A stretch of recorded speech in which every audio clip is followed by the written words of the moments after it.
Steve Wilks in 2018 was the head coach of the Arizona Cardinals. He was the successor to Bruce Arians. He got 1 year with the Cardinals. It was not a good year, and there are some damning allegations made there, some things that should spark a full-blown investigation by the NFL on one specific point we'll talk about in a second. But Wilks is arguing that he is the classic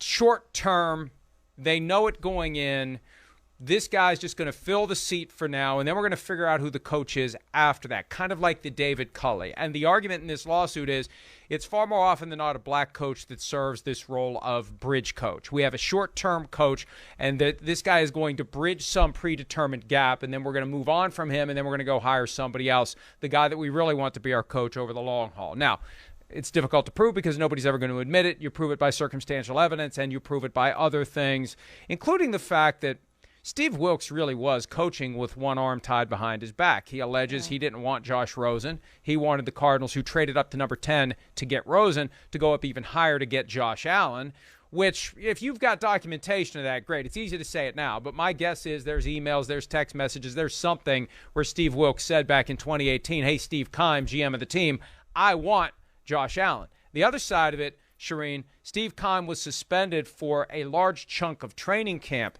in 2018 because he had a DUI. And that makes it harder for Steve Wilks to get the job done. But the interesting side of this, there may be some evidence that Steve Keim really wasn't serving his suspension. It's referred to as a so-called suspension in the amended complaint. And I think it's fair for the NFL at some point to investigate whether or not Michael Bidwell, the owner of the Cardinals, was actually working directly and extensively with Steve Keim to do the work that Keim would have been doing. So that's a collateral issue that can cause real problems for the Cardinals depending upon what the NFL does with it. Well, Mike, I think the NFL is going to run out of investigators. As many things as they're investigating. Mary Jo White can only do so much. That's it. That's it. They're going to need a bigger boat, Mary Jo.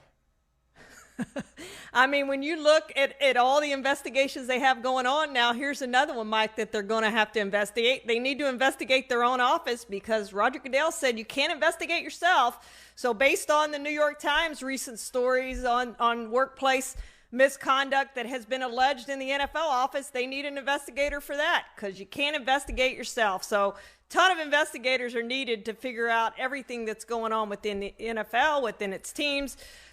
It's just the NFL's having a horrible, no good, very bad day, Mike, and it's turned into a week and a month and a year. And it's just, as I said yesterday, this just seems like the tip of the iceberg, though. It just seems like more and more stuff's going to come out about the NFL, about its teams, and it just doesn't seem like it's going to stop. This has started an avalanche with what we're seeing. Mark Cuban said several years ago, pigs get fat and hogs get slaughtered, and he didn't say how the hogs would get slaughtered. The meaning that I took away from it was you can only be so greedy before your customers revolt, before something happens in that relationship. You know, you've gone too far. You've done too much. You've reached too far.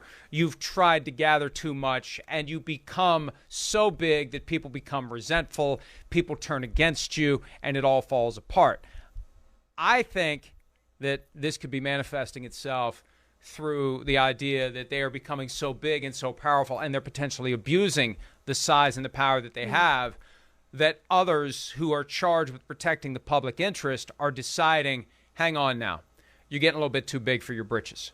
We're going to have to do something about this. And that's what was so, I think, heartening. And look, I'm not trying to bring down the NFL, but if there's people in there that need to be accountable for not doing true honor and justice to the Shield, then they should be held as accountable as they hold the players. And that's what I'm talking about here. The individuals who own teams, run the league office, have positions of power and influence, and maybe abusing them, they need to be held accountable and, if necessary, replaced with people who will do the job the right way. And these prosecutors aren't messing around. I hadn't read the letter that Letitia James' office, she's the New York Attorney General, had sent to the league yesterday with 5 other attorneys general signing off on it.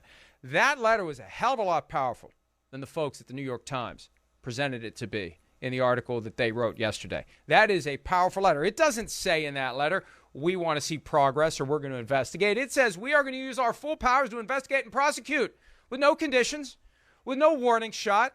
That letter says we are coming after you, Big Shield. Get ready, period. There's not even a very truly yours or have a nice day at the end of the letter. It is as strong of a letter in as compressed of a space. It's barely enough to fill a full page of text. You've got a big letterhead, and then it spills over a couple paragraphs onto the next page. There's a lot there in not much space. They're on notice. This is not a good week. This is not a good day for the NFL. And instead of sitting around saying, woe is me, hopefully the powers that be are committing themselves to change. At least they didn't come out and say the lawsuit's without merit. They said no comment today. The NFL has learned to not respond to today's claims, Shireen, by saying that the claims are without merit. Well, and Mike, I'll go back to just what we said about Deshaun Watson. 22 civil lawsuits. 22. Not one, not two, 22. This is 30 different former employees and perhaps some current employees, but 30 people who worked at the NFL coming out to the New York Times. 30 people. I'm sorry, there is not a conspiracy that takes in 30 people. There are problems at that NFL office, and whether they're without merit or not, and I know some of the specific allegations in there, they said, well, this didn't happen, et cetera, et cetera. 30 people allege some of this. You have a problem. Even if you don't think you have a problem, with 30 people coming out, Mike, you have a problem. Yeah, and that's separate and apart from what's currently happening as it relates to the litigation. Let's get back to the Cardinals angle here. Yeah. And again, no one's going to come out and say, you got us. You got us. Sorry. Good job. Bullseye. You win. You know, we're going to do the whole song and dance where there's going to be an effort to force the case into arbitration. Because, especially in this case, this is a guy who worked for the Cardinals who was suing the Cardinals. So he'll have a clause in his contract that requires him to submit to arbitration. The Titans will try to get Ray Horton's case to arbitration. The NFL wants all these things in arbitration because they want it to play out privately and secretly so the accountability never happens publicly. So the Cardinals will dispute it, and the lawsuit will go forward, and it's going to take time. And through it all, it's going to hover over the NFL. And it's not something that I believe they're going to be able to buy off the way they bought off the class action plaintiffs with the concussion settlement, because that was going to be a multi-year litigation mess for everyone involved. And the NFL created a fund to provide some sort of benefits for guys. No questions asked about how they got cognitive impairments. It really ended up being a pretty good deal for players who would have had a tough time proving a lot of the things they would have needed to have proven, including I got my cognitive impairment from concussions while playing in the NFL, not lower levels of the sport. Or more importantly, if I had known these risks, I wouldn't have played football, because I think most guys, if testifying truthfully, would have. That was an easier one for the NFL to settle early. This one's going to be harder, because I don't think you're going to buy off Brian Flores. I don't think you're going to buy off Steve Wilks. I don't think you're going to buy off Ray Horton or any of the other guys who get in line and participate in this litigation. This thing is going. And the threshold question, Shireen, is can the NFL divert it from the public legal process and get it into private arbitration? And will more people in the media stand up and say that is morally wrong? To try to make this a secret process, to try to keep this from the light of day, is as bad an outcome as ignoring the problem and refusing to try to fix it. Yeah, Mike, this doesn't sound like it's about money. They don't want money. You're not going to be able to throw money at them. I mean, a lot of times that's what we see. We see these lawsuits disappear because they throw money at them and it goes away. And this doesn't seem like that's what these guys are after. Now, I don't know if you're the NFL what you can offer to make this go away. Perhaps nothing. Perhaps they want everything to come to light, to this play out in the public, to say, we've got a problem. And then it really puts the pressure on the NFL to make changes, to do what Pete Carroll said they should do, the owners should do, that they've got to change their minds and they've got to change their hearts. And that's where it starts to get more black head coaches in the NFL, is from ownership. That's where it has to start, Mike, not at any other level. I'll go back and say what I said back in February when this all got started. They have to change the way these ownership groups are structured. They should all be corporations, publicly owned, with a board of directors made up of a diverse and inclusive cross-section of the community that is served by that team, that team represents, and with officers and human resources committees and checks and balances and accountability for the CEO. There's no accountability for the owner of a team other than his or her partners. And we've seen how much accountability the partners are willing to impose upon their peers because they don't want that standard to eventually be applied to them. I know corporations aren't perfect. I know that corporations are capable of wrongdoing, that CEOs will overreach and have a board of directors that is in the CEO's back pocket, and it is harder to hold a CEO accountable than I'm making it out to be. But it's easier to hold a CEO accountable than it is an oligarch.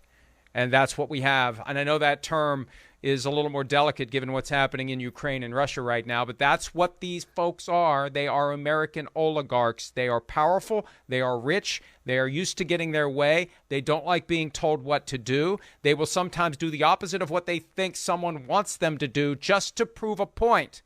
That's what we're up against as we try to make real progress here. These people are so disconnected from reality. They have so much money. They are so surrounded by yes men and yes women who tell them what they want to hear, who will not press them, because if you press them, then you are out of a job. That's how it works. How do you ever get those folks to change their minds and change their hearts? How do you ever make it happen? You don't. It doesn't happen, Shireen. Yeah. No, it doesn't, Mike. And that is the problem. And it's a great solution that you provide, because I don't know where this goes and I don't know what happens, but I do see significant change coming to the NFL one way or the other. They're going to have to step up to Brian Flores' lawsuit. They're going to have to answer, and they're going to have to answer internally some very tough questions about how they can fix this moving forward. This is about the past, but it's also about the future and changing things and changing the way they do things, Mike. I don't have a whole lot of faith that under the current leadership, and when I say leadership, I mean the cabal of owners who are in charge of the league, with Roger Goodell serving as their mouthpiece and pin cushion, because I don't think he runs the NFL. His name may be on the football. I don't think he runs the NFL. I think he runs the NFL at the behest of a small handful of owners who run the NFL. But until that changes, this stuff's still going to happen, because you know why? No matter how bad it gets, step right up. We got bright, shiny objects. We got the draft coming up 3 weeks from tonight. You don't like the draft? Well, we got some football games coming up eventually. You know, enjoy your summer break with your family, and then we'll be back with the Hall of Fame game in early August. And then we got nationally televised preseason games. And then we got 272 regular season games. And it's one after another. It's better for the NFL to have this stuff going on during football season, because there's a constant stream of distractions. Monday, Thursday, Sunday. Monday, Thursday, Sunday. Monday, Thursday, Sunday, and then you get some Saturday, and then you get the playoffs, and it's the ultimate way to get people to not pay attention to the warts on the underbelly of the league. This is the worst time of year for this stuff to happen, because they don't have the distractions built in. But even then, they still have the distractions. That's the disconnect. As bad as it gets from the standpoint of things happening that should not be happening, the fans can compartmentalize that. The fans can say, you know, this really is wrong, but I just want my football.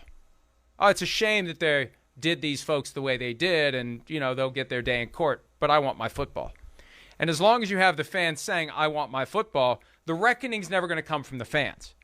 To get back to the original point, the reckoning is going to come from prosecutors, legislators, folks who have real power in government that can hold these folks accountable if they ever manage to pull it off. And it's not going to come from the players either, Mike. I mean, the players are going to go where they're paid the most money. I mean, that's facts are facts, right? So it does have to come from outside the NFL, from higher up, from people who can hold them accountable and don't get distracted by the football, Mike. That's exactly right. And if Brian Flores hadn't filed this lawsuit, we'd be where we've been for the last 100 years in this process. And fortunately he did. And maybe, hopefully, things will change based on his lawsuit. We'll see what happens. Hi, I'm Mike Tirico, and thanks for watching. Make sure to hit subscribe for the latest news and highlights from NBC Sports.